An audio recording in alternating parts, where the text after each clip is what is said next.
Hello students, நம்ம இன்னைக்கு இந்த வீடியோவில் என்ன பார்க்க போகிறோம்னா சாப்டர் 7 மிஸ்லேனியஸ் எக்ஸசைஸில் கொஸ்டின் நம்பர் 32 பார்க்க போகிறோம்.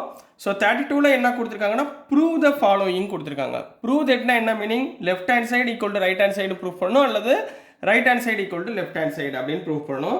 ஸோ இங்கே இன்டகிரேஷன் வேல்யூ கொடுத்துருக்காங்க. இந்த இன்டகிரேஷன் வேல்யூ யூஸ் பண்ணி நம்ம ஆன்சரை அதை கொண்டு வர போகிறோம். ரைட்டுங்களாமா? ஸோ நெக்ஸ்ட்டு இங்கே கொடுத்துருக்க லெஃப்ட் ஹேண்ட் சைடில் பார்த்தீங்கன்னா டினாமினேட்டரில் x square into x plus ஒன்னுன்ற ஒரு ஈக்குவேஷன் டைப்பில் கொடுத்துருக்காங்க. இப்போ ஈக்குவேஷன் மாடலில் கொடுத்தாலும் நம்ம என்ன ஞாபகம் வச்சுக்கணும்? பார்ஷியல் ஃப்ராக்ஷன் இதை யூஸ் பண்ணணும். சரிங்களாமா? ஸோ என்னென்ன இருக்குது அப்படின்றத பார்க்கலாம். ஸோ ஃபஸ்ட்டு நம்ம என்ன பண்ண போகிறோம்னா சொல்யூஷனில் முதல் இந்த லெஃப்ட் ஹேண்ட் சைடு கொடுத்துருக்கதை நான் முதல்ல சிம்பிளிஃபை பண்ண போகிறேன். பை யூஸிங் என்ன யூஸ் பண்ண போகிறோம்? Partial fraction. By using partial fraction. இந்த பக்கம் என்னமா இருக்குது? 1/x square into x plus 1. இதை எப்படி செப்பரேட் பண்ணுவீங்க? ஸ்கொயர் டேர்ம், அதாவது குவாட்ராட்டிக் டேர்ம் இருந்தால் எப்படி செப்பரேட் பண்ணணும்? ஒன்று சிங்கிள் டேர்ம், இன்னொன்று ஸ்கொயர் டேர்ம். சரிங்களா? அதாவது a பை முதல்ல இந்த எக்ஸ் ஸ்கொயரை ஸ்ப்ளிட் பண்ண போகிறேன், x plus b by x square. இந்த மாதிரி ஸ்ப்ளிட் பண்ணிக்கணும். மூணாவது என்னமா இருக்குது? எக்ஸ் ப்ளஸ் 1 இருக்கா, plus c by x plus 1. ரைட்டுங்களாமா? ஸோ இதை 1/x square into x plus 1 equal to LCM எடுங்கம்மா. இங்கே வெறும் எக்ஸ் மட்டும்தான் இருக்குது. ஸோ மேலே என்ன வரும்? a into x into x plus 1 second term plus b into x square இருக்குது, remaining term x plus 1 plus c into x plus 1 இருக்குது. ஸோ எக்ஸ் ஸ்கொயரில் cx square whole divide by x square into x plus 1. இந்த left hand சைடில் உள்ள denominator right hand சைடில் உள்ள denominator ரெண்டுமே என்ன ஆயிரும்? கேன்சல் ஆயிரும். ஸோ இப்போ ஏல உள்ளதை உள்ள மல்டிப்ளை பண்ணி எழுதுங்க. சரிங்களா? Equation. So 1 equal to a into x into X X square plus X plus பியோட மல்டிப்ளை பண்ணுங்க, bx plus 1. Third one cx square. So 1 equal to ax square plus ax plus bx plus 1 plus cx square. ரைட்டுங்களா? இந்த மாதிரி equation கிடைக்குமா? So இந்த ஈக்குவேஷன்லேருந்து நம்ம என்ன கண்டுபிடிக்க போகிறோம்? a b c உடைய வேல்யூவை ஃபைண்ட் பண்ண போகிறோம். ஸோ ஆன் கம்பேரிங் இந்த ரெண்டு பக்கமும் என்ன பண்ண போகிறோம்னா கம்பேர் பண்ண போகிறோம். ஸோ ஆன் கம்பேரிங் என்னம்மா வரும்? முதல் எக்ஸ் ஸ்கொயர் டேர்முக்கு கம்பேர் பண்ணுங்கள். இந்த பக்கம் எக்ஸ் ஸ்கொயர் டேர்ம் என்ன இருக்குது? a plus C. So a plus C equal to 0 இந்த டேர்மில். ரெண்டாவது எக்ஸ் டேர்ம் இங்கே என்னமா இருக்குது? a ப்ளஸ் பின்னு இருக்குது. So a plus b equal to x term இந்த பக்கம் இல்லை, 0. ஸோ கான்ஸ்டன்ட் என்னமா இருக்குது? 1 இருக்குது கான்ஸ்டன்ட். சரிங்களா? ஸோ கான்ஸ்டன்ட் இங்கே 1,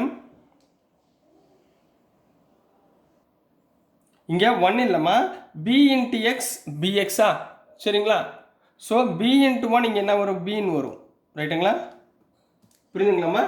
ஸோ பியோட வேல்யூ டேரெக்டாக இங்கே இருக்குது, பியோட value 1. So b equal to 1. ரைட்டுங்களா? இந்த b ஈக்குவல் டு 1 இந்த பக்கம் யூஸ் பண்ணலாமா? b ஈக்குவல் டு 1 மேலே உள்ளதை சப்ஸ்டியூட் பண்ணுங்க. அப்போ a plus 1 equal to 0 which implies a equal to -1. இது ஒரு டேர்ம் கிடைச்சா? இப்போ a ஈக்குவல் டு -1 ஃபஸ்ட் ஈக்குவேஷனில் அப்ளை பண்ணுங்க. என்ன வந்துடும்? -1 plus c equal to 0 which implies c equal to 1. So a equal to -1, c equal to 1, b equal to 1. So 3 டேர்மும் கிடச்சிச்சுங்களாமா? சரிங்களா? இது மூணையுமே இந்த இன்டகிரேஷன் பார்ட்டில் நான் என்ன பண்ண போகிறேன்? அப்ளை பண்ண போகிறேன். அதாவது இதுக்கு பதிலாக இது. சரிங்களா? ஸோ அப்ளை பண்ணால் என்ன வரும்? For which implies integral over first term a by x plus second term b by x square plus third term c by x plus 1. எப்பயுமே ஒரு ஐடியா சொல்கிறேன், ஞாபகத்தில் வச்சுக்கோங்க. இந்த ஏபிசியோட வேல்யூ நம்ம ஃபைண்ட் பண்ணியிருக்கோம்ல, அது ஃபைனல் ஸ்டெப்பில் நீங்கள் சிம்ப்ளிஃபை பண்ணுங்கள். அப்போ தான் உங்களுக்கு கொஞ்சம் ஈஸியாக போகும். சரிங்களா? ஸோ இன்ட்டு டிஎக்ஸ் இதை மூணையுமே நம்ம என்ன பண்ண போகிறோம்? இன்டகிரேட் பண்ண போகிறோம். ரைட்டுங்களா கண்ணா? ஸோ 1/x 1/a ஏயை தனியாக வச்சுக்கோங்க. 1/xஐ இன்டகிரேட் பண்ணால் log x, 1/xஐ இன்டகிரேட் பண்ணால் log x. ரைட்டுங்களா? இங்கே 1/x ஸ்கொயர். அப்போ எக்ஸ் ஸ்கொயர் மேலே போச்சுன்னா எக்ஸ் பவர் -2 வருமா? அப்போ எக்ஸ் பவர் -2 ப்ளஸ் 1 என்ன ஒரு -2 plus 1 by x power -2 plus 1 by -2 plus 1, அதாவது எக்ஸ் இன்வர்ஸ் பை -1. இதுதான் இன்டகிரேஷன் ஆஃப் 1/x ஸ்கொயர். சரிங்களா? அதாவது -1/x. ஸோ இங்கே என்ன வரும்? ப்ளஸ் minus 1 by xங்களா plus into minus minus b by x. இந்த ஸ்டெப் புரியுதாமா?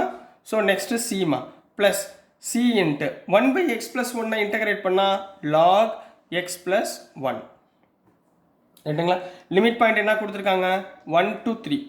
ஸோ இங்கே என்ன பண்ணுங்க 1 to 3 லிமிட் அப்ளை பண்ணுங்க. மொதல் எக்ஸுக்கு பதிலாக 3 அப்புறம் லோயர் லிமிட் 1ன்னு அப்ளை பண்ணி ஆன்சர் என்ன வருதுன்னு செக் பண்ண போகிறோம். ஸோ நெக்ஸ்ட் ஸ்டெப்பில் என்ன பண்ண போகிறோம் அப்பர் லிமிட் அப்ளை பண்ணுங்க. என்ன வரும் a into log 3 minus b by 3 plus c into log x plus 1னா 3 plus 1 4. இது upper limit minus lower limit 1 apply பண்ணுங்க. a log 1 minus b by 1 plus c log of 1 plus 1 2. 1 plus 1 என்ன போட்டுக்கலாம் 2. இது upper limit minus lower limit. இது வரைக்கும் clear ஆகனா? So நெக்ஸ்ட்மா இங்கே என்ன இருக்கு a log 3 இருக்குங்களா? சரிங்களா? a log 3 log 1ஓட வேல்யூ 0 ரைட்டுங்களா? அப்போ ஏக்கு ஏ கம்பேர் பண்ணுங்க. இங்கே பாருங்க log 1ஓட வேல்யூ 0ன்னு கிடச்சிருங்களா? ஸோ என்ன வந்துடும் a log 3 இது அப்படியே வச்சுக்கலாம். மைனஸ் ஆஃப் மைனஸ் b வந்து ப்ளஸ் b. அப்போ minus b by 3 minus of minus plus b. clear? plus c minus c. அப்போ c log 4 minus c log 2. clear ஆகனா? ஏன்னா log 1 வந்து 0, இந்த வேல்யூ வந்து 0 ரைட்டுங்களா? ஸோ அதை நெக்லெக்ட் பண்ணிடுங்க. ஸோ ரிமைனிங் உள்ளதை மட்டும் எடுத்துக்கோங்க. சரிங்களா? ஸோ நெக்ஸ்ட் என்ன கண்ணா இருக்கு a log 3 இருக்குங்களா? சரிங்களா? ஸோ ஏக்கு பதிலாக இப்போ அப்ளை பண்ணுங்க. ஏக்கு பதிலாக -1 போடுங்க. -1 log 3 இது ரெண்டுலையுமே b காமனாக இருக்குங்களா? ஸோ bனா எவ்வளவு 1. அப்போ இங்கே என்ன வந்துடும் -1 by 3 ப்ளஸ் 1. cனா எவ்வளவு அதுவும் 1. So plus log 4 minus log 2. LCM எடுங்கம்மா -log 3 இதை எல்சிஎம் எடுத்தால் 3 ப்ளஸ் 1 சாரி 3 minus 1 2. அப்போ plus 2 by 3 plus log a minus log bன்னு என்ன அர்த்தம் log a by bன்னு அர்த்தம். இது ரெண்டையும் கேன்சல் பண்ணால் 2 ரைட்டுங்களா? இங்கே மைனஸ் log 3 ப்ளஸ் log 2 இருக்கா? அப்போ 2 by 3 ப்ளஸ் இந்த log a minus log b அப்போ 2 by 3. ஸோ ஆன்சர் வந்துச்சா பாருங்கள். இந்த ஆன்சர் ஈக்குவலாக வந்துருச்சுங்களா? So this is the answer for question number 32 கண்ணா. ஸோ டியர் ஸ்டூடெண்ட்ஸ், நான் அனுப்புகிற வீடியோஸ் உங்களுக்கு புரிஞ்சிருக்கும்னு நம்புகிறேன். பிடிச்சிருந்துச்சுன்னா மறந்துடாமல் லைக் பண்ணுங்கள், ஷேர் பண்ணுங்கள், மறக்காமல் சப்ஸ்கிரைப் பண்ணி சப்போர்ட் பண்ணுங்கள் ஸ்டூடெண்ட்ஸ். தேங்க்யூ.